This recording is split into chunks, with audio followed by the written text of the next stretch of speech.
आम आदमी पार्टी के नेताओं की आदत है कि वो अपनी सरकार की नाकामी का ठीकरा दूसरों पर फोड़ कर बचना चाहते हैं, लेकिन इस बार आम आदमी पार्टी बेनकाब हो गई है। आपके नेता और मंत्री आतिशी ने ही इस बार केजरीवाल को बुरा फंसवा दिया है। ऐसे में सवाल उठ रहा है कि क्या अरविंद केजरीवाल आतिशी को मुख्यमंत्री नहीं बनने दे रहे हैं, इसलिए आतिशी ने कोई खेला तो नहीं कर दिया है।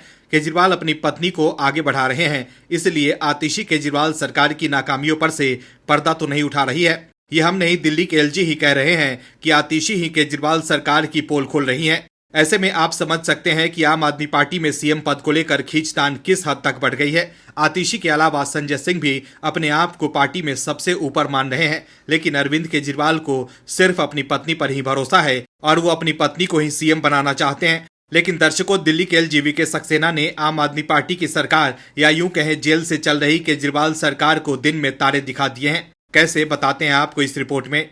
दरअसल उपराज्यपाल निवास से जारी एक पत्र दिल्ली के गर्म होते मौसम में राजधानी के राजनीतिक पारे को भी बढ़ा दिया है और एक पत्र ने बता दिया है कि कैसे आपकी सरकार राजनिवास के नाम पर दिल्ली के लोगों को भ्रमित करती रही है और अपनी नाकामी का ठीकरा उपराज्यपाल महोदय और केंद्र की सरकार पर फोड़ती रही है। लेकिन उपराज्यपाल की इस चिट्ठी से अब आपका मुंह छुपाना मुश्किल हो गया है। दिल्ली के उपराज्यपाल वीके सक्सेना ने दिल्ली के मुख्यमंत्री अरविंद केजरीवाल को एक खुला पत्र लिखा है। इसमें उन्होंने दिल्ली की मंत्री आतिशी की ओर से दिल्ली में पानी को लेकर हुई घटना पर उनको लिखे गए पत्र का मुद्दा उठाया है। उनका कहना है कि दिल्ली सरकार की नाकामियों के चलते दिल्ली में पेयजल की परेशानी हो रही है। वहीं मंत्री जिम्मेदारी लेने की बजाय असंवेदनशील तरीके से पत्र लिख रहे हैं। इसके साथ ही एलजी ने दिल्ली सरकार की कथित विफलताओं को आधिकारिक आंकड़ों के जरिए गिनाया है। एलजी ने पत्र में कहा है कि वारदात के पीछे पानी की अपर्याप्त आपूर्ति को दोषी ठहराते हुए आतिशी ने अपनी ही सरकार को जिम्मेदार ठहराया है। उनका पत्र बीते लगभग 10 वर्षों के दौरान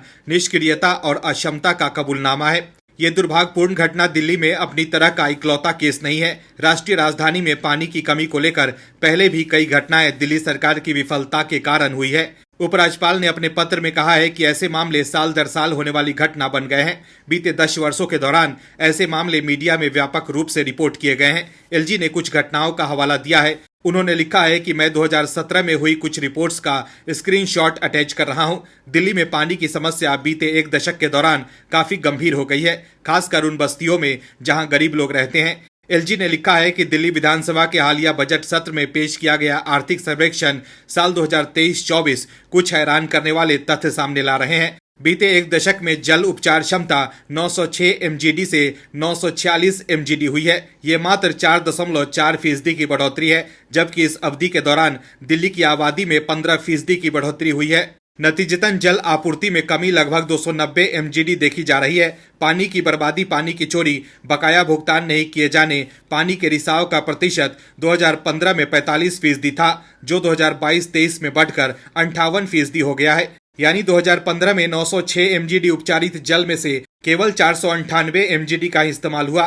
2022-2023 एमजीडी उपचारित जल में से केवल 397 एमजीडी का ही हिस्सा रखा गया। यही वजह है कि बीते दशक में आपकी सरकार की ओर से की जा रही आपराधिक उपेक्षा के कारण शुद्ध पानी की उपलब्धता में से 100 एमजीडी से अधिक की कमी आई है। तो देखा आपने कैसे आतिशी की चिट्ठी की वजह से एलजी ने केजरीवाल सरकार को एक्सपोज कर दिया है। Bureau report, OMH news. और भी वीडियोस देखने के लिए चैनल को सब्सक्राइब करें और बेल आइकन को दबाएं।